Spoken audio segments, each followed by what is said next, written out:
Praise God! Tayo po ngayon ay nasa pagpapatuloy ng ating pag-aaral. Ito po ay patungkol sa evangelism and sharing the gospel. Ngayon po pinamagatan po natin itong The Soul Winner's Perspective. And basically, we will be talking about how God saves and the responsibility of the people to choose, and of course the responsibility of every Christian to share the gospel. So pamagat po nito, The Soul Winner's Perspective. Ang pakay po natin ay gusto po nating maintindihan kung paano kumikilos ang Diyos sa ating kalagitnaan at papaano naman pumapasok doon yung responsibilidad natin bilang mga mananampalataya sa pagbabahagi ng mabuting balita. At ito po ay basically ang gusto natin ay masanay tayo sa pagbabahagi ng mabuting balita at saka magkaroon tayo ng malalim na pagkaunawa at inspirasyon. Now, unahin po muna natin sa Soul Winner's Perspective yung part ni God, God's part and our part in evangelism. Basically, there is God's part. Sa pagbabahagi ng mabuting balita, ang Panginoon ay may bahagi. Pero nakakatuwa na sabihin na tayo ay tinawag ng Panginoon para maging kapartner niya. So we also have a part in sharing the gospel or in evangelism. Nakuha nyo? Sabi sa Romans chapter 10 verse 13, everyone who calls on the name of the Lord will be saved. Nakakatuwa itong pangako na ito, Yung bawat tao daw na tumatawag sa pangalan ng Panginoon. Meaning to say, ito yung mga taong totoong may pananampalataya, may pananalig, ang kanilang buhay ay sinuko sa Panginoon. Sabi niya, those who call upon the name of the Lord will be saved. And that is a promise. Ano po? Now, balansihin po natin, As an introduction, we have to balance everything. In the gospel sharing or sharing the good news to every person, tatlong tao po o persona ang may kanya-kanyang responsibilidad dito. Number one, makikita natin that God actually has the greatest responsibility. And God is the one actually who saves people. Huwag tayong magkakamali ang Diyos talaga ang nagliligtas sa mga tao, hindi tayo. Hindi ang kung sino pa man.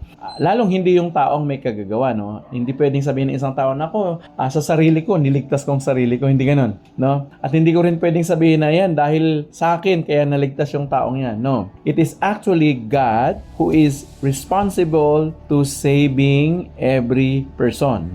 But, number two, truths that we have to embrace is that although God is responsible, He is the one actually saving people, we have to understand that every person are also responsible to accepting or rejecting God. Meaning to say, ino-offer ni God yung salvation, pero ang bawat tao, may responsibility sila. Hindi automatic na ligtas sila. Nakuha nyo? Meaning to say, ang tao, he has to do a decision, a clear decision, whether to accept the saving works of God through Jesus or reject Him.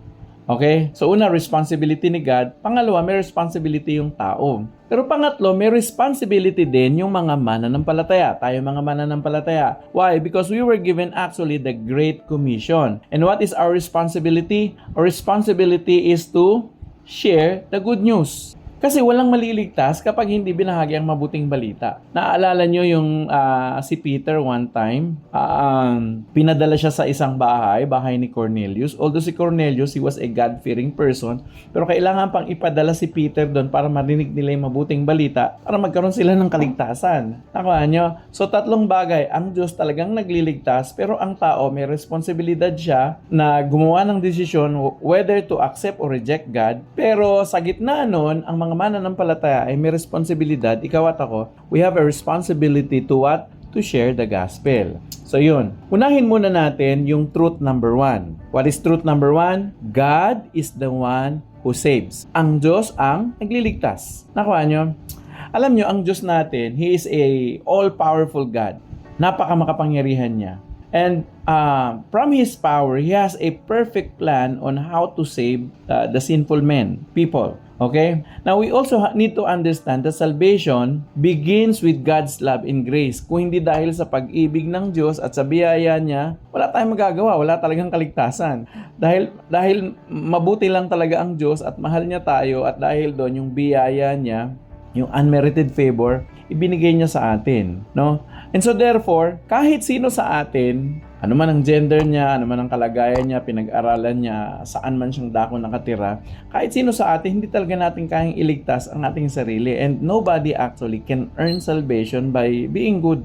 Hindi ko kayang iligtas ang sarili ko sa pagiging mabait o mabuti. Kasi ang totoo, kahit magpakabait ako ng pakabait, kahit magpakabait kayo ng magpakabait, at kung yun ang pagbabasihan ng kaligtasan, hindi sapat. Kasi hindi tayo 100% na mabait, hindi tayo 100% na banal. And so therefore, we really cannot earn salvation. We fell short of God's glory. Ang sabi sa Ephesians chapter 1 verse 4 to 5, sabi, tingnan nyo ha, bago pa itinatag ang sanlibutan, pinili na niya tayo kay Kristo. Sino daw ang pumili? Ang Diyos. So ang Diyos ang may first initiative to saving us. Sabi niya, ang Diyos pinili na niya tayo bago pa itinatag ang sanlibutan. Ibig sabihin, wala pa ang mundo, wala pa ang lupa, wala pa ang mga halaman, wala pa ang buwan at araw. Nasa isip na tayo ng Panginoon. At siya mismo, from His initiative, He decided to choose us. Ano daw rito? Pinili na niya tayo upang tayo maging banal at walang kapintasan sa kanyang harapan. Tingnan nyo ha, dahil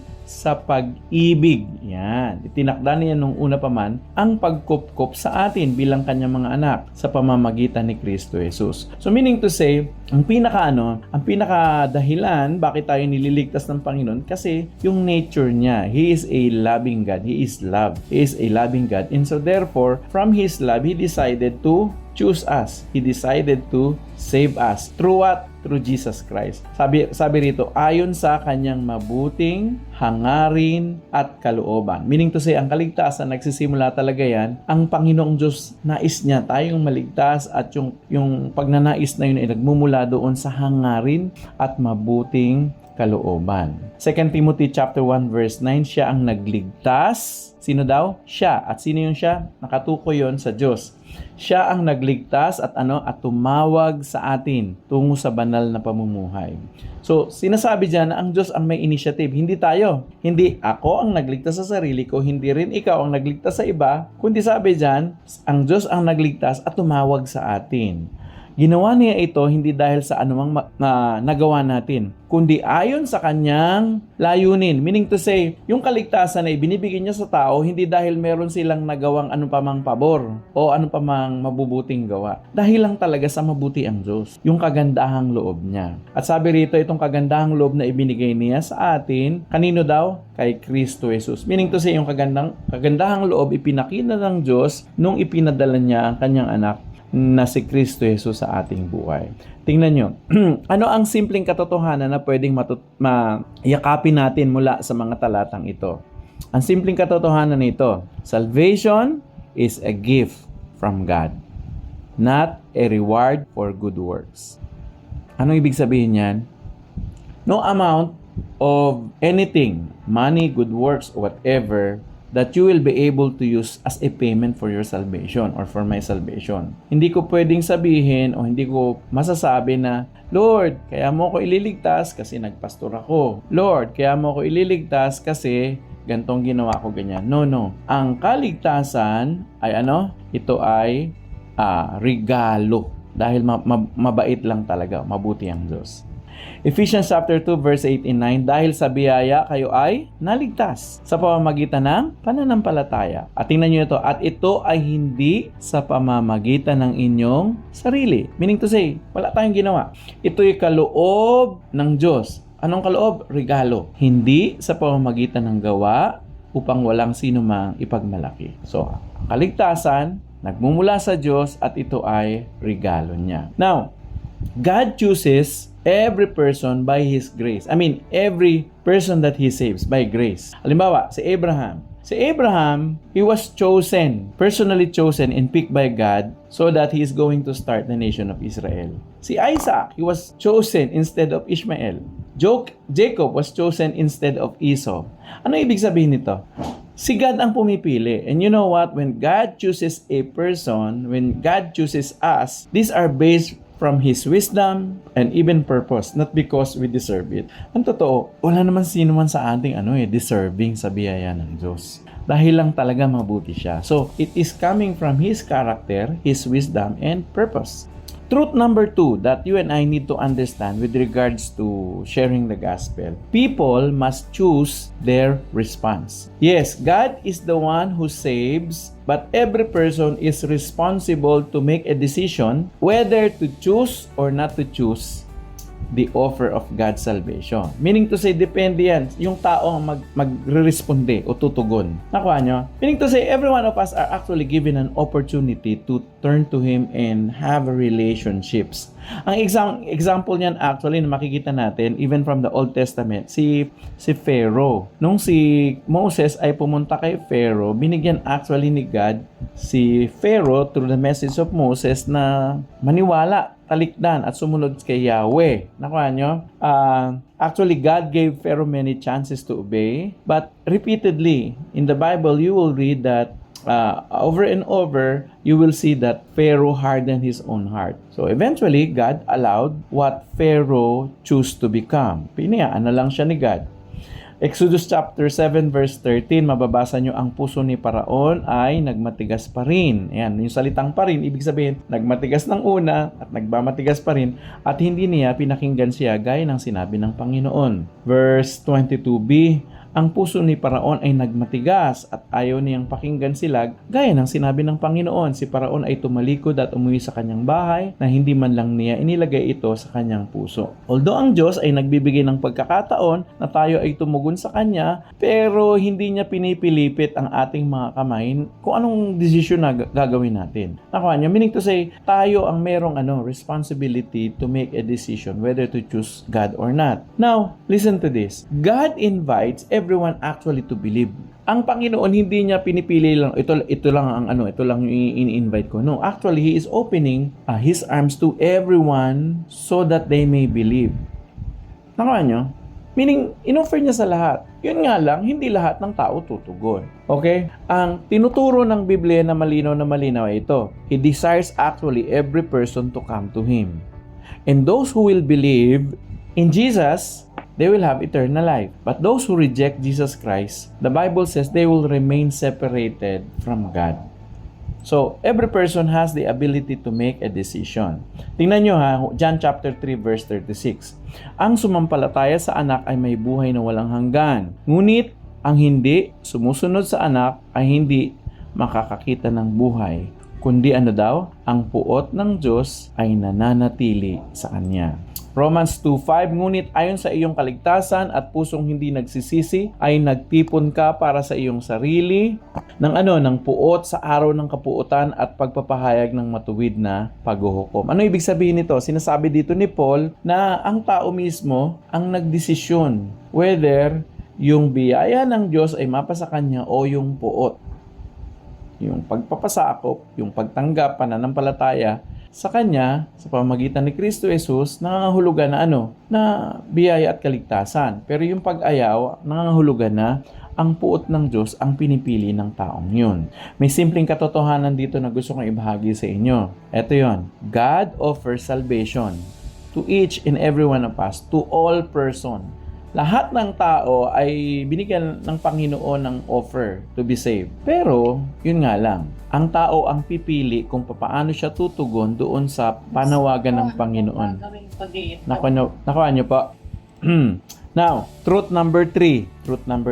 Sharing the gospel is our responsibility. Ano ibig sabihin nun? Evangelism o gospel sharing is every believer's mission. So mission ko yon, mission niyo yun. Kung ikaw ay tinuturing mo sarili mo na mananampalataya ka, binigyan tayo actually ni Jesus ng mission. And what is that mission? To share the gospel. So God called every Christian to help others know Jesus. And because of that, every believer, every Christian has the responsibility to 4 na bagay. Number 1, ang responsibility mo at responsibility ko is to pray for the lost. Number 2, go after the lost. Number 3, share the gospel to the lost. And number 4, encourage them to come to Jesus Christ. Meaning to say, hindi isang beses lang. Nakuha nyo, baka isang beses yun nasharean, inayawan kayo, titigil na kayo. No, tutuloy-tuloy tayo. Now, unahin muna natin yung praying for the lost. Ngayon, ang unang-unang responsibility natin sa pagdating sa evangelism, we have to pray for the people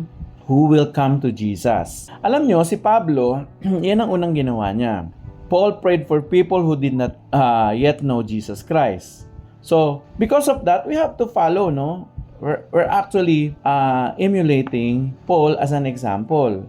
Ang tanong, bakit? Bakit kailangan natin ipag-pray mga hindi paligtas? Kasi mahal sila ng Panginoon. God loves lost people.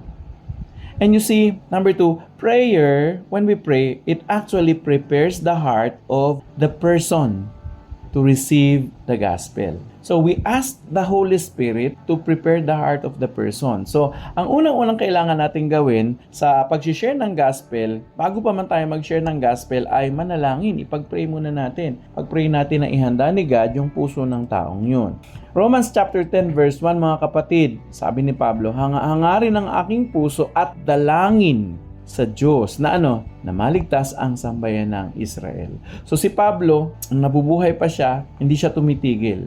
Although, isinend siya ni God sa Gentile, sa mga hintil. Pero sabi niya, lagi kong panalangin sa aking puso na daw, na ang sambayanan ng Israel ay maligtas. Kalawang Timoteo chapter 2 verse 1 to 4. Una sa lahat, tingnan nyo sabi ni Pablo, hinihimo ko kayong ipanalangin ang alindaw ang lahat ng tao. Bakit? Para idulog ninyo sa Diyos ang inyong mga kahilingan, dalangin, pagsamo at pasasalamat para sa kanila. Ipanalangin ninyo ang mga hari at ang lahat ng mataas na tungkulin upang tayo ay mamuhay ng tahimik, payapa, marangal at may kabanalan. Ito'y mabuti at kinalulugdan ng Diyos ng ating tagapagligtas.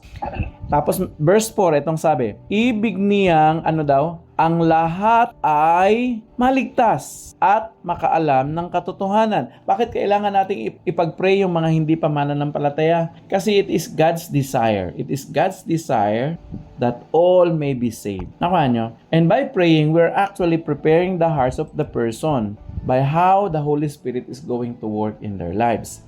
So pray. Number 2, you have to go after the lost. We have to go after the lost. Ang sabi ni Jesus, go and what? Make disciples of all nations. Hindi niya sinabing make this stay and make disciple. No, very active. Go and make disciple of all the nation. Meaning to say, making disciples entails going. The early Christians did not wait for people to come to them.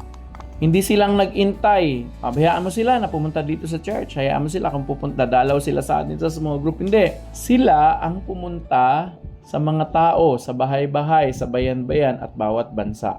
They go to their places so that they will be able to share the message of Jesus. So anong lesson na makikita natin dito? Kapag soul winner ka, you actually build intentional relationship with other people. Pumupunta ka talaga sa mga tao at intentionally nagbi-build ka ng relationship. Bakit? Kasi ang goal natin, ma-share ang gospel. Halimbawa sa trabaho, are you intentionally making relationship or building relationship with other people? Sa school, are you intentionally building relationship? Sa mga kapitbahay, sa HOA, sa asosasyon, sa kung ano man. Dapat kung saan man tayo nilagay ni God, we should go, and that means we have to build meaningful relationship. Because when we have relationship, we start to earn influence. At kapag may influence tayo, it will be very easy for us to share the gospel. So ano una? Pray. Number 2, you have to go and share the gospel. Number 3, you have to actually share the gospel. Ang gospel, good news yan, mabuting balita. Alam nyo, ang mabuting balita, nagiging mabuti lang kapag ibinabalita. Nyo? Nagiging mabuti siya when you start to speak or to proclaim it to other people. Si Jesus, preach niya yung kingdom of God. Si Peter, preach niya yung kaligtasan during the Pentecost. And the disciples were actually set out, they were released to preach the gospel into the whole world. Nakuha nyo? Romans 10:14-15, ngunit papaano sila tatawag na hindi nila sinasampalatayanan? Ibig sabihin ganito, gusto natin maligtas sa mga tao, kaya lang, paano sila maliligtas kung hindi sila tatawag sa Panginoon, di ba? Everyone who calls on the name of the Lord will be saved. Pero sabi ni Paul, paano sila makakatawag kung hindi naman nila sinasampalatayanan yung tinatawagan nila? Oo nga naman, di ba? At paano naman sila sasampalataya sa hindi pa nila napakinggan? Paano sila sasampalataya kung hindi nila naintindihan yung kaligtasan? Meaning to say, walang magpipreach sa kanila, walang magkikwento, walang magte-testify ng kaligtasan na galing sa Panginoon. At sabi, paano sila makikinig kung walang mangangaral? Diba? So, para may makinig, kailangan may mangaral at tayo yun. At paano naman daw mangangaral kung hindi sila isinugo? Kaya tayo dito sa OTG, dito sa ating ministry, we're sending you so that you will be able to share the gospel. You will have to preach the gospel. You will have to testify of God's goodness. Para nang sa ganun, yung mga tao, may marinig sila. Kasi pag may narinig sila tungkol sa mabuting balita at nanampalataya sila, dun lamang nagkakaroon ng kaligtasan. Ang sabi ng Bible, napakaganda daw ng mga paa na nagdadala ng mabuting balita. So, what can we learn from this? Brothers and sisters, you cannot keep the good news to yourself. I cannot keep the good news to myself. We have to proclaim it.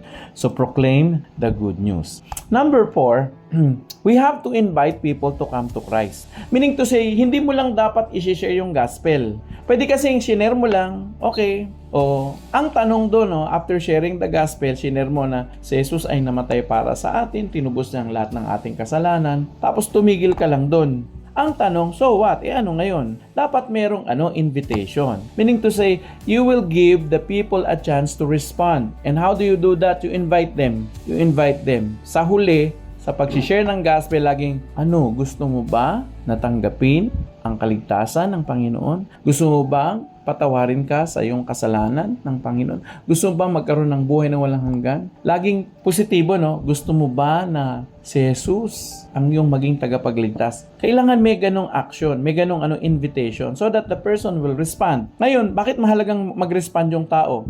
Para malaman nyo kung anong decision niya talaga. Nakuha nyo? Ang response pwedeng yes, pero I tell you, pwede rin maging no. Pero ang responsibility natin is to share the gospel, pray for the person, go to the person, share the gospel to that person, and invite that person to receiving Jesus. Ngayon yung respond niya, sa kanya na yun, hindi na sa atin yun.